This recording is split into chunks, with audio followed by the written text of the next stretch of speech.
I'm Robin Crane, and this is the Growing Your Financial Business the Woman's Way podcast. Listen, I was a financial advisor for over a decade, and I got so sick of the old archaic strategies that your grandpa used to get clients. What the industry teaches today is still so outdated and just doesn't work anymore. So I had to find a better way for myself, and then I got obsessed with sharing these how-tos with other women like me. The stuff I teach doesn't require giving up your life, your sanity, or your family time. I want women like you to have it easier than I had it, so you can thrive in the industry. I've now helped thousands of women grow their financial businesses to multiple six figures, some even seven figures per year. So on this podcast, you're going to get an inside look at how they did it so you can do it too. Let's dive into the show. Hey, welcome back. It's Robin here with Dena Patton. She's been a coach for 22 years. She's also a keynote speaker and has a book called Greatness Game. So we're going to talk about greatness and all the things about it and your business and awesome sauce. So Dena, tell us a little about Greatness Game and what that means and why you're so passionate about it. I'm super passionate about people living and leading from their greatness because it's not really taught. We don't go around life knowing what that even means, how to access it. In my methodology, in my belief, we're born with greatness. We just aren't really taught how to access it and lead from it. So I got super passionate about successful people and what clues, when you look at successful people, what is it that allowed them to be successful and other people not? And one of the biggest things is their mindset in this greatness mindset. And mastering your greatness mindset became an obsession, became a research project, and got incorporated into my coaching about 15 years ago, and then started speaking about it and then wrote a book on it. And I love it because it changed people's lives, which is the bottom line. Which is what we all are here to do. Yes. Dang it. So, okay, tell us what that really means then. Cause how do you access your greatness, or what is that? Cause I have some opinions on the matter, as I always do, but I'm curious to listen first and then, I can insert my opinion. But tell me from your perspective, especially with all the research and with your book, what did you find? How did people access that? How do you get into a greatness mindset, and what does that mean? Yeah. So I think, we can all relate to what I call the smallness, that negativity. It's so easy to say, why me, or the victim, or just become that negative, small, scared, doubtful side of ourselves. That's super easy, right? What's not easy is to turn that down and listen to your greatness, which is the side of ourselves that we are, again, all born with. We just don't listen to it well. And that is part of mastering our mindset, is recognizing that we get to choose our thoughts. So when the thought comes in that says, who are you to build that business? Who are you to close that amazing client? Who are you to hire 3 more people and scale your business? Those thoughts are coming at us all the time. That smallness, it's based in 5 main things. I call it PDFOD. P, perfection. So it sounds like you're not perfect yet. You can't grow that business, or you can't reach $10 million, whatever those goals are. You're not perfect yet. So those negative messages of perfection. D is doubt. So the self-doubt, you're from the wrong family, you're the wrong color, you're the wrong this, that, you're not ready yet. The self-doubt is real. For a lot of people, that's the thing that they get hung up in. That's the smallness talk that they get tangled in, right? Is the doubt.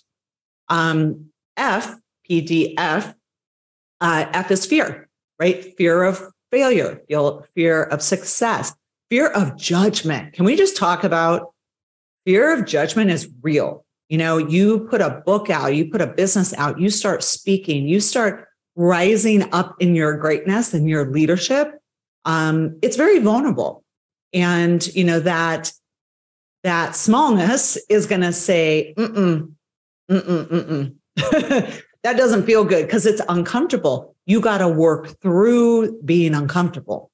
You really want to live a life of greatness and do great things and impact the world, trust me, you're constantly uncomfortable.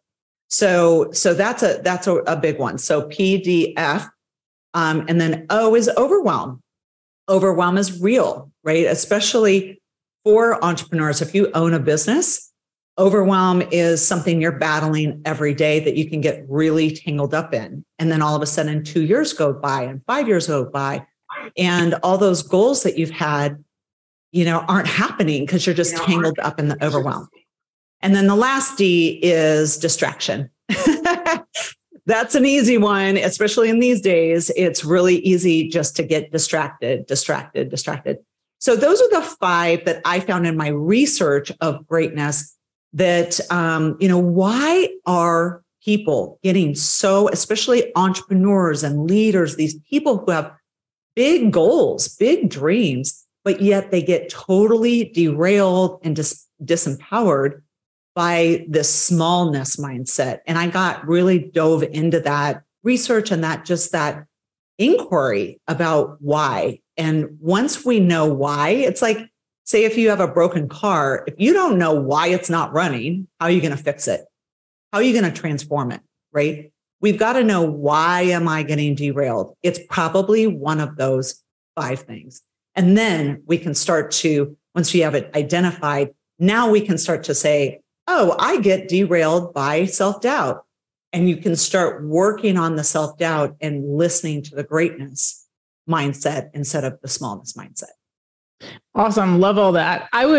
I'm glad you stopped for a second on the fear of judgment. I mean, I would say, especially because I work with so many women, like the biggest thing is always the fear of judgment. It's like, why don't you post something? Why don't you put something out there? It's like, God forbid someone's not going to like me. What are people going to think? People are going to think I'm in sales as well. People are going to think I'm selling them. I don't want to put myself it's huge. And I always joke about this stupid analogy, but that, like, what if we were all robots and you're exactly like a human? Like, do you remember Small Wonder? We're probably around the same age. You might be a little younger than me, but she was a robot. Her head went all the way around, but she supposedly looked like a human. And supposedly because it was kind of like Superman and Clark Kent. Like, you should probably know there's something different here, but because she talked like a robot, she kind of looked like a robot. I guess she kind of looked like a human.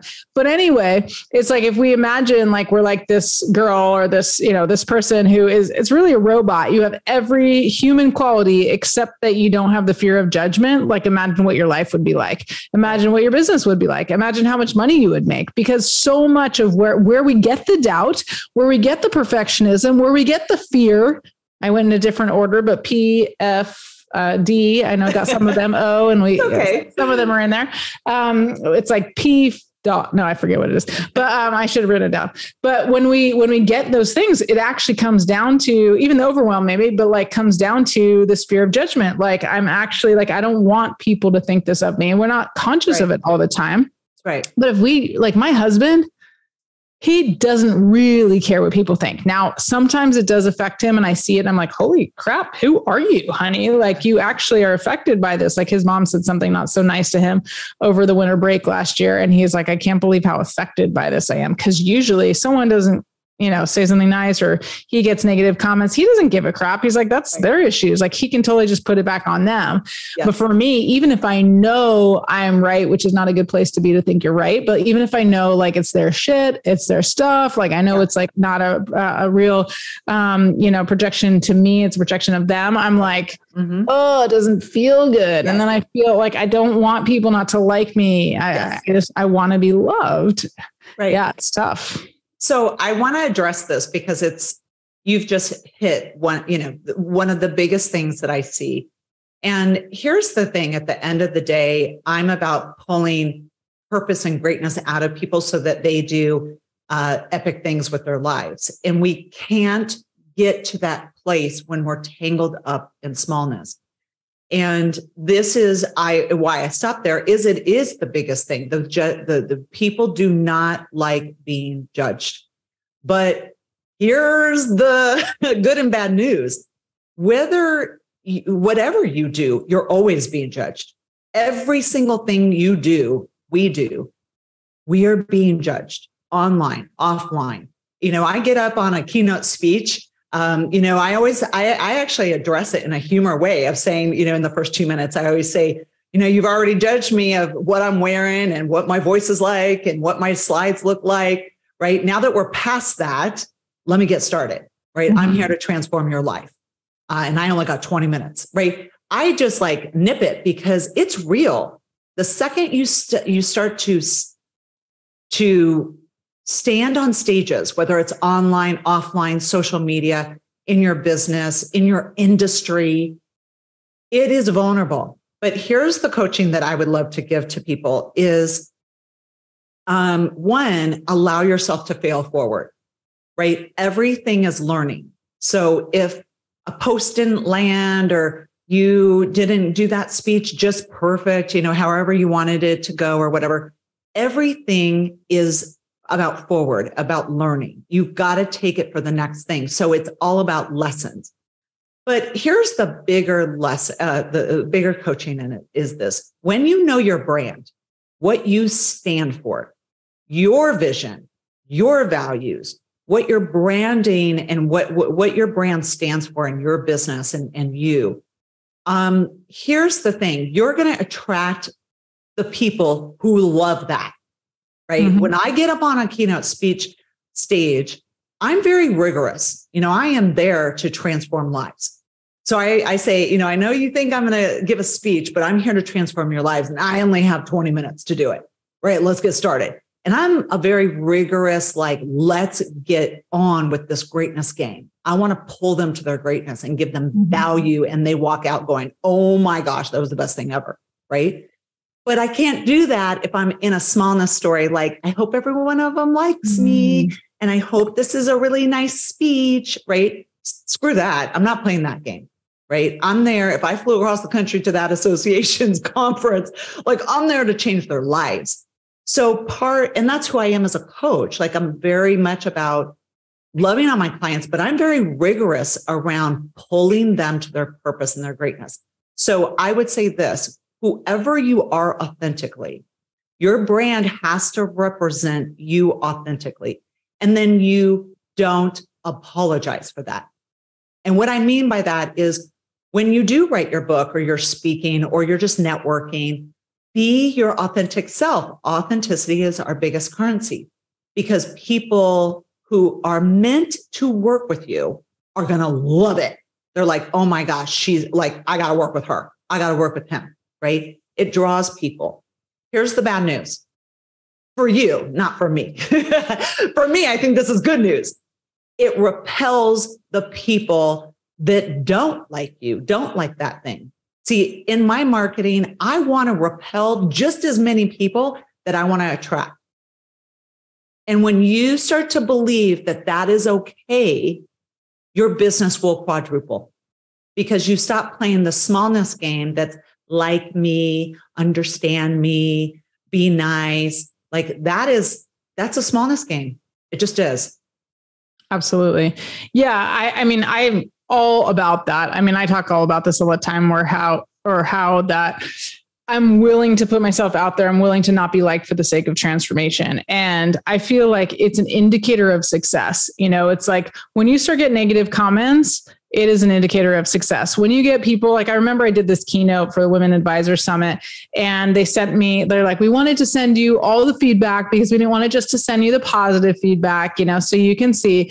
And it was I got 10, 20, really positive. Oh, this was the best. Robin Crane. And I'm like, oh yes, my ego, I'm liked, I'm loved. This is awesome. Really positive stuff. And then it was there were 3 comments and one was I've heard her before. And I'm like, oh God, no, she's heard me before. I've heard Robin's stuff before, as if, and there's a part of me that still feels like a dagger in my belly. Who cares? But logically, I'm like, oh, what's the difference? You should be able to get value if you heard me 8,000 times, most of my clients who love hearing the same story over and over again and still laugh. Right. And then another one was she was a bit too energetic, and I'm like, screw you. I like the energetic, so there's still a part of me that hates the negative comments, but I'm like, and one other thing was just minor.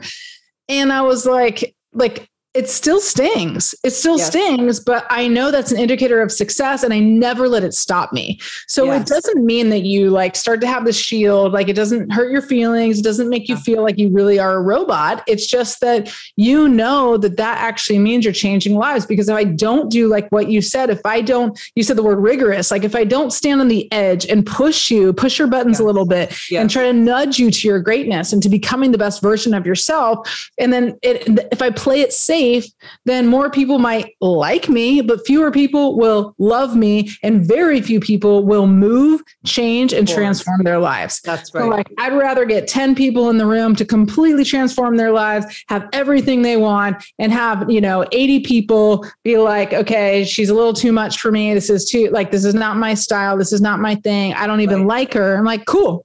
I did my job.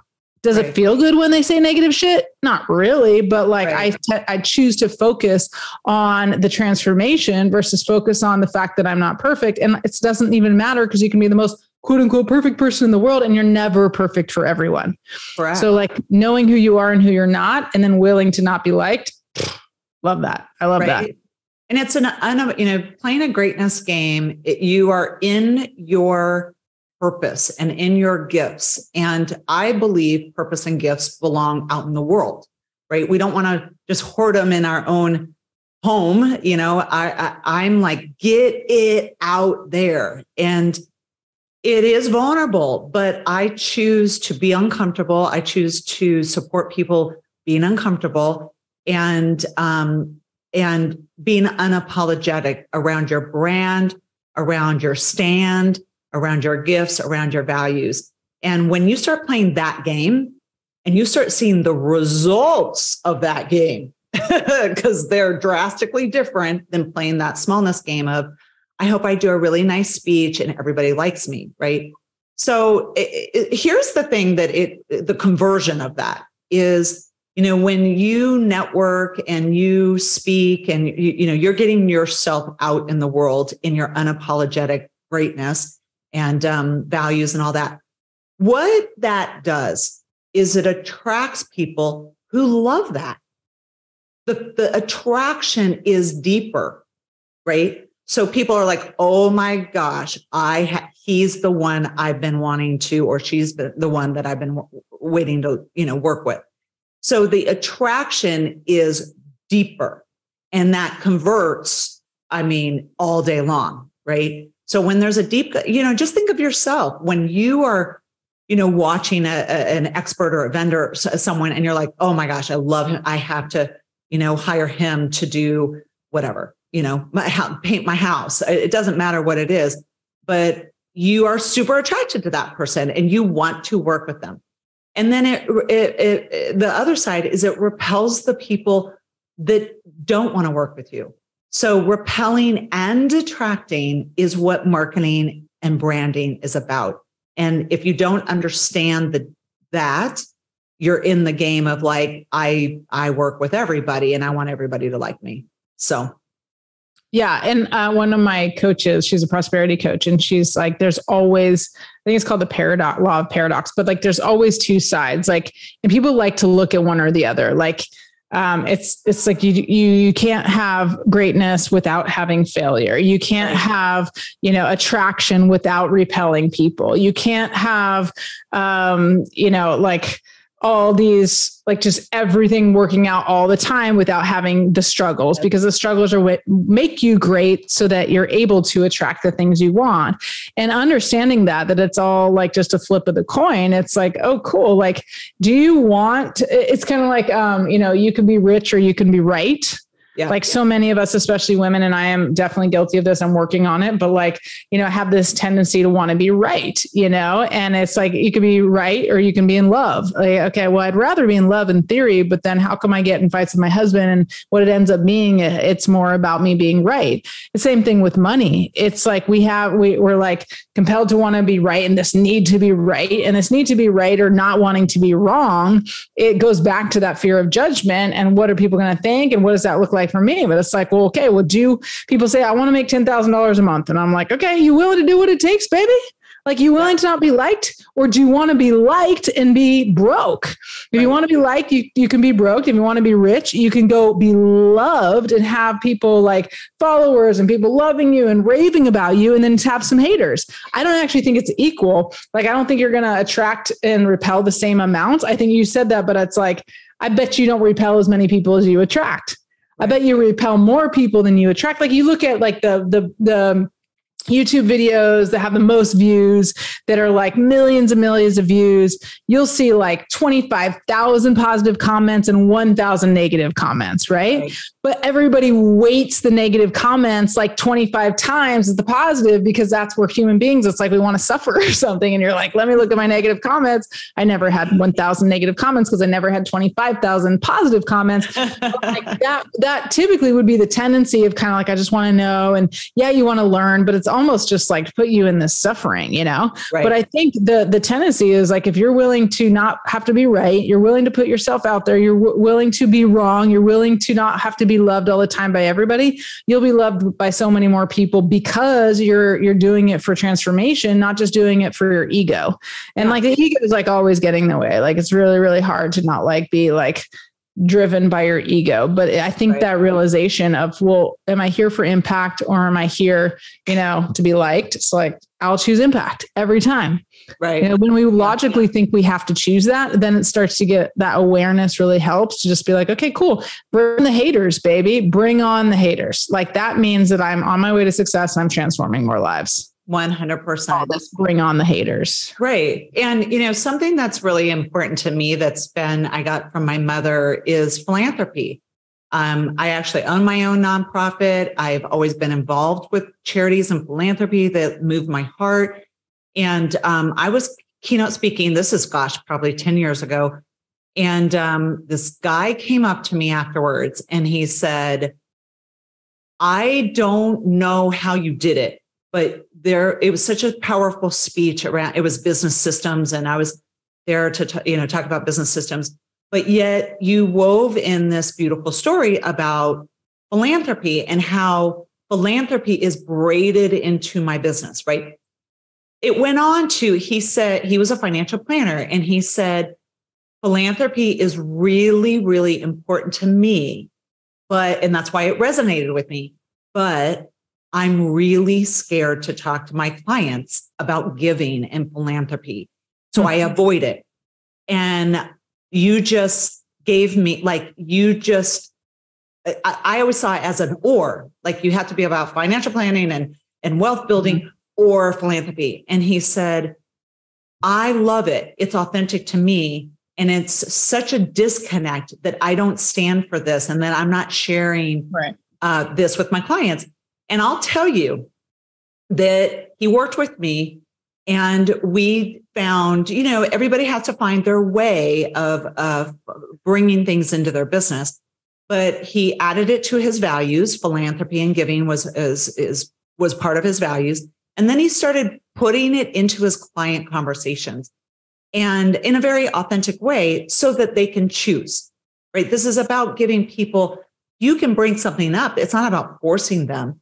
But what happened is he became more authentic and aligned with his business because he had this thing that haunted him because he was so scared to bring it into his business. He thought it was going to be too pushy or too salesy or I don't want to push my stuff onto my clients. But he found a way to braid it in and let them choose. But if they did choose philanthropy, he could guide them in that journey. And he said within, not only was it more aligned, and he lit up his clients who wanted to play that game, but didn't know how. So it was so good for his company. But within a year, listen to this, within a year of him incorporating that, he had 25 million just in him and his clients that started, giving to philanthropy, $25 million. I mean, that they gave away through their philanthropy, their various causes and ministries and things like that they gave. But talk about a result, amazing, all because he was willing to do something that was very uncomfortable get over his fear, find his words, braid it into his brand and his conversations. And then in the first year had 25 million in giving just through his clients, giving. That's awesome. So that's what I say is find the things that you love, that light you up in your business, stand for them, listen to your greatness, and incorporate it into your business. Okay. So I have a question for you, because I'm curious, because it's easy for us to say, oh, do this, and then, not necessarily showcase like how vulnerable we're willing to be. Although I'm like, on social media, I'm very, very vulnerable all the time. But what would you say was like your hardest story to tell the first time that you felt like was so scary? And that, because you speak a lot, so I'm sure you have a lot of stories, but like that was really that story that even took you a bit to be able to break through and tell, whether on social media or in talk. Can you remember one? I tell a lot of stories. I love storytelling. I have embraced it. I have a lot of stories that still are hard for me to share. But all of them, because we are human beings. I'm a mom, I'm a wife to a federal agent, law enforcement. So that is a big thing in my life. I've been an entrepreneur for 26 years. I have tons of client stories and I have tons of personal stories. And I have 3 really, really hard stories that all impacted me as a human being, totally could have spun me out in smallness the rest of my life. We all have those really deep. Give me one. Dark things. One, they happened back to back. One, I had a stroke at 27. Wow. And I owned my first business in New York City and thriving. And it was an amazing time in my life. And out of nowhere, had a stroke, had to learn how to speak again, had to recover. And then right after that, 7 months into recovery, I was standing at the towers at 9/11 when 9/11 happened. Mm-hmm. So it was 2 pretty big traumas that happened that were devastating, that gave me every ounce of permission to quit and say, I'm done with this entrepreneur journey, being trying to transform people's lives and be greatness. I'm done and go live in a cave. That's what I wanted to do. And I didn't. Every day I kept waking up and saying yes to my greatness and yes to my purpose. And I'm not done yet. There's dark times in our life, whether it's in our business or our personal. We are a human being that is going through that dark time. My mother, my father, and my brother all died. I mean, talk about a dark time, right? We are human beings that, yes, we're entrepreneurs and we want to change the world, and stuff happens in our life. So we have a choice. You have a choice right now to say, I know it's dark. I know it's heavy. I know it's hard or it's confusing, and I'm going to recover. And it might be slow, but I'm going to recover. I'm going to keep my eyes on my purpose or on my greatness, on my children, or the thing, on God, on the thing that is pulling you through the darkness. And that's, I tell a lot of stories. I don't mind being vulnerable because I feel like we've all gone through stuff and it's important. Well, the vulnerability is the path to connection. Like it's impossible to connect with someone if you're just beating your chest. And, look at me, especially from the stage. Like if you don't add vulnerability, like we've all seen the speakers from the stage who are just showing like how amazing they are. And they just show all the positive things. And it's like, no one really wants to listen to that. It's very hard to relate and feel like they care about you, even though they're probably great human beings and they're showcasing their greatness. But if they're not showcasing their vulnerability, right, the greatness doesn't really show, right? Because it's like, it feels like they're just beating their chest and being amazing. I remember one of like the hardest stories I told was I had actually, I don't know if you know Gary Vee, but Gary Vee had this, he released or launched these NFTs, and he had this what do you call it? A Dutch auction. And he's basically like, there's going to be a Dutch auction. It's opening on this date. And my husband really wanted to buy one of these NFTs. And so he's like, learn about Dutch auctions. Like he basically, like Gary Vee just said, go find it. Right. So of course, like my husband and I, we found like one video that explained it. And the way that we understood it was that you start high, like let's say the bidding starts at 100 grand or something, and it goes lower and it goes lower and it goes lower. And then we understood it like the last person who gets it at that certain level, everyone buys it at that same price. Oh, okay. That's how we understood it. Okay. And that I think is one way that you could do a Dutch auction when you're like, you know, like in an auction, whatever. And we were like not clear. And actually, I think like the bidding actually started at 60,000, and it was like, okay, going down, and we're like, well, we want to get this, so we might as well get it, you know, thinking that someone's going to buy, if someone buys it at 10,000, we'll get it at 10,000. And then we decided to get it was about worth 57,000 at the time. And then I sent the money, or it was really ETH, but sent the Ethereum. And the second, like after I did it, I was like, wait, how am I going to get like some of that back? Like, how would we, because we just paid for it. Like I just sent it, you know, and it's like, I didn't think it through and we were feeling rushed. And like, now I'm learning like that when I make rush decisions about money, it's like usually not the best decision.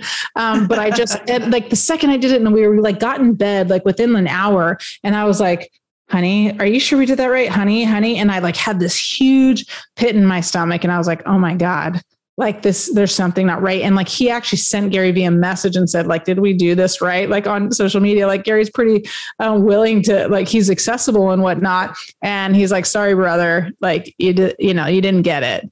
Like you didn't understand it. That's not how it works. And we're like, I could barely sleep the next morning. I was like in my closet bawling. I mean, I was like, oh my God, I'm so stupid. Like I'm such a dude. Why did I do that? Like, I mean, like a baby, if I really associated to it, I could start crying again because that feeling of like, I have an issue of feeling stupid. So it's like, I'm so stupid. Like, how could I do that? Why?